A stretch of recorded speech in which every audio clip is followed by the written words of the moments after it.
Welcome back, Jim from Remick Museum and Farm here, and I hope everyone had a great Earth Day yesterday. We got a little snow here yesterday morning, so that was a nice Earth Day surprise. Reminds us how interesting our Earth can be. For today's lesson, we're going to think about energy, and no matter if we're on the farm or in the forest, energy is what allows all the living things to live and grow. And it's kind of a hard subject sometimes because we can't see energy.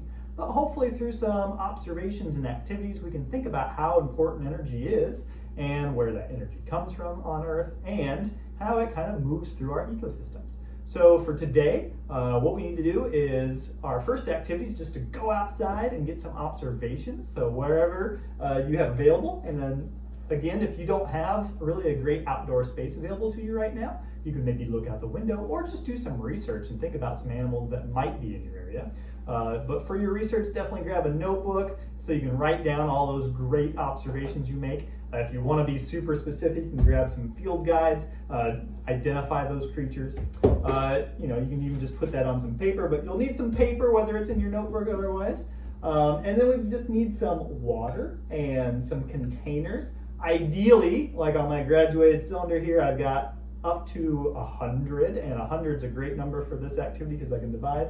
If you don't, that's okay. We can just do some estimations. But I've also got some water and some food coloring, or I've just got some beads. And again, if I can get up to 100 of something, that would be great, but also not necessary. As you can see, the observations I had were limited to the grass in my front yard. All right, so for our activity today, what we're going to do is take our observations and turn them into a couple drawings before finishing with a second activity. So our first drawing that we can do is turn all those observations into a food web. And a food web is just a way to diagram how the organisms in an ecosystem, so your front yard, a forest, the farm, anywhere, how they interact with each other. And so we're going to have predator-prey relationships. We're going to have all kinds of different things happening here. So my observations were the grass and the tree that was in my front yard, and that was about it. So I had to use my imagination for the rest. I've got a rabbit here that might eat some of that grass. You can see my wonderful drawing skills here again. Maybe a deer would browse on that grass. Most often they're going to eat some of the new growth from a tree. And then you're going to move up through that food web, right? You've got grasshoppers that might eat that grass. But then that grasshopper is going to be eaten by a toad. Maybe it's going to be eaten by a wolf spider. A coyote might come along and it might be hunting for that rabbit and get its energy from the rabbit for food. Or all the way at the top there, we've got our red-shouldered hawk. It might be able to get its food from either the toad or the rabbit too. And then our second drawing is a simpler version of all of this, but it's a way to really think about energy. And so we call this a trophic pyramid. And it shows the same animals. This is a little simpler. I haven't put them all on here, but this is a better way for us to think about energy. And so I've got my sun up here on this diagram, and that really reinforces that most all of the living things on Earth get their energy from the sun, and it's pretty amazing that all of that energy just starts out at the sun.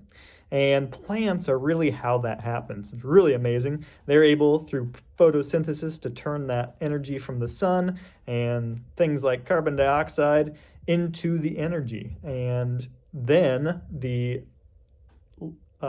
animals above can use that energy indirectly by feeding on the things below.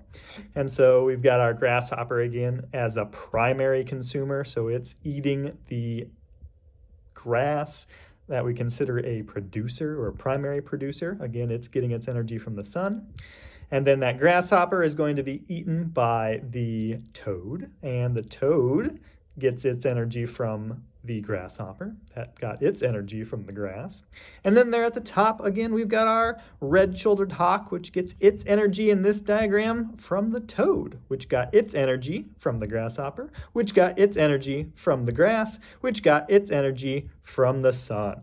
Now, I also down here, we don't want to forget our decomposers. They're going to help recycle some of this energy after some of these things, like, you know, the hawk's not going to use every bit of that toad, same as they go down. So there's a lot of dead and decaying materials that decomposers help kind of recycle. As these things move on, another kind of amazing thing about this is these animals can't use it all. Basically, the plants are going to grow from that sun, the grasshopper eats that grass, and to get the energy from that grass, it needs to go through processes itself. One of those is respiration. We think of that breathing. Oxygen is important for this, and a lot of that energy that it's taking in is lost through heat. And a way I think about this is when I breathe in, I need that oxygen, and when I breathe out, the carbon dioxide I breathe out, oh, my breath is very warm. That's I think about that heat that I'm losing, but I needed that oxygen to help break down my food for energy. And during that process, we lose a lot of energy. Each level only uses about 10% of the energy they get. The rest is lost in heat. And our next activity is going to help us visualize that energy transfer. Okay, so this is where we're going to think about that energy getting moved up through my trophic pyramid. And so I'm using my graduated cylinder here because it does have 100 milliliters in there, and that's pretty easy to divide by 10. But again, if you've got something less measured, you can just kind of make a rough estimate of that too, best we can. But if you got something with more exact measurements, that's a great way to practice some of our math skills too. So I've got this graduated cylinder. I put my red food coloring water so you can hopefully see it well. And this is representing all of the energy that those plants have right now. And so the grasshopper comes along on my pyramid here, and it eats that grass, and it gets energy from the grass. But it only, after going through its life cycle and turning that food into energy that it can use, it only gets to use about 10% of that energy to actually maybe grow and get bigger, to actually put on mass. So if I'm taking 10% of 100, what is that going to be? About 10 milliliters. So if I'm really careful here, I will make it all the way down to 10 milliliters. So now I'm at my second level. Oh wow, I went all the way from 100 milliliters just down to 10. So only 10% of the energy made it to the grasshopper. But guess what?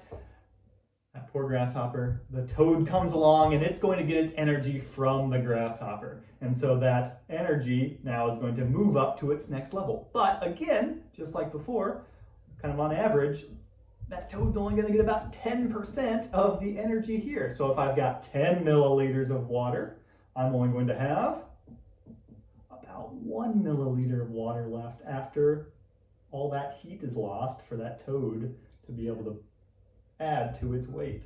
So we're down to 1 milliliter of water. That's all that the toad has. So that toad has put on that energy, maybe getting bigger. And then finally, that poor toad, the hawk was able to catch it in its wonderful, very strong eyes and get its energy from that toad. And so, oh no, I've only got 1 milliliter of water left. How much energy is that hawk going to be able to get?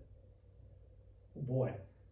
So just a tenth of this is going to be 0.1 milliliters, right? A tenth of a milliliter of water. And that's all that's left for that. So we can kind of imagine right here, maybe that's why we don't see a lot of these top level animals, these predators and things.